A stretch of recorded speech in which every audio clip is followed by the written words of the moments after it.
Today we're going to introduce the features of InfoMini, which is an interface that you can use to make your own modifications at runtime, using ribbon options that are enabled by the content creator.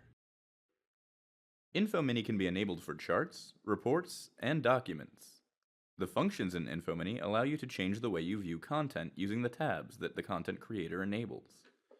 You can then click Run to view your own versions of the content in InfoMini. While the changes you make in InfoMini don't affect the original file, you can save the changes in your own version of the content to preserve your work.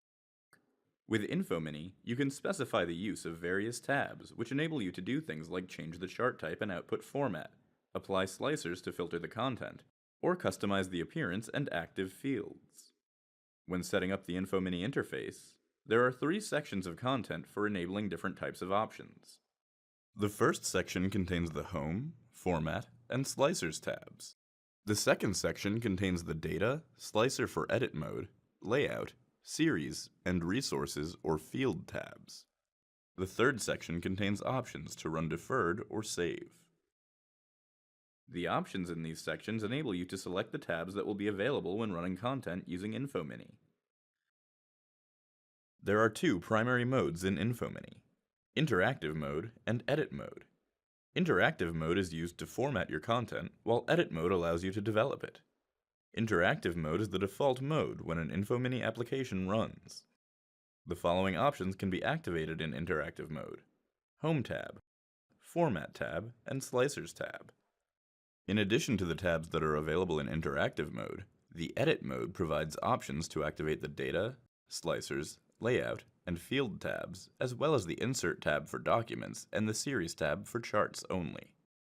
Once your report is set up and you have your InfoMini options set, click Run. The InfoMini interface displays.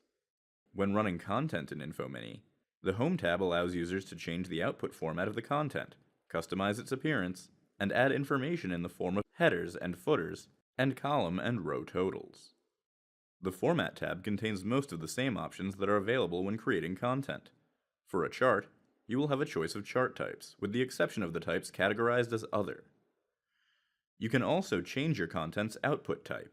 For example, changing the output type to Active Report allows you to filter a chart by lassoing or pointing to sections of the chart, or to access a wide variety of filtering and visualization options for a report. Other options on the Format tab are also available if you enable the tab for InfoMini. For example, you can enable auto-linking. If you create a slicer and enable the Slicers tab in InfoMini, you can filter the content on demand. Creating a slicer is as simple as dragging a field to the Slicers tab while creating your content. For example, you can create a slicer for your report and then use the features of interactive mode in InfoMini to filter the display of the data at runtime. You can select one or more values on the Slicers tab and then click Run. Your report is filtered based on your selections. In Edit mode, if you have the Slicer's Edit option selected, you can also create new groups of slicers. You can also choose to have InfoMini applications run as deferred, which will save them to a server where they can be refreshed at intervals over a set period of time. To access deferred content, open the Tools menu and click Deferred Status. Setting InfoMini to run as deferred will still allow you to open content as usual, but also enables you to use the Deferred Status interface to access every modification to your InfoMini content that you have run until the deferred content reaches its expiration date. From the Deferred Status interface, you can permanently save the versions that you find most valuable. To access other tabs, such as the Data tab or the Layout tab, click Edit. The Data tab contains options regarding virtual fields, which you can learn more about in the video on creating virtual fields.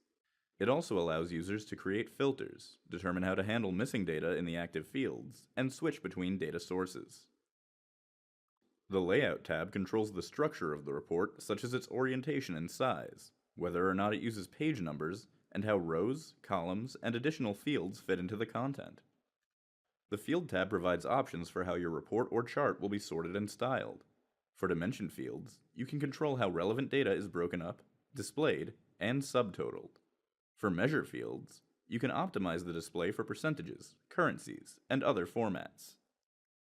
You can also hide entire fields or missing data, manage aggregation, apply conditional formatting, and include data bars. You can also create drill downs, which you can learn more about in the video on multi-drill. The Series tab displays for charts only. Options on this tab allow you to add data labels and trend lines, among other features, to your chart. Since an InfoMini application contains a subset of the functionality that is available in the full version of the content in InfoAssist, you can easily build one, providing the runtime user with the option to interact with and edit the report or chart. To learn more, visit the WebFocus 8205 knowledge base, where you can search all technical topics and videos.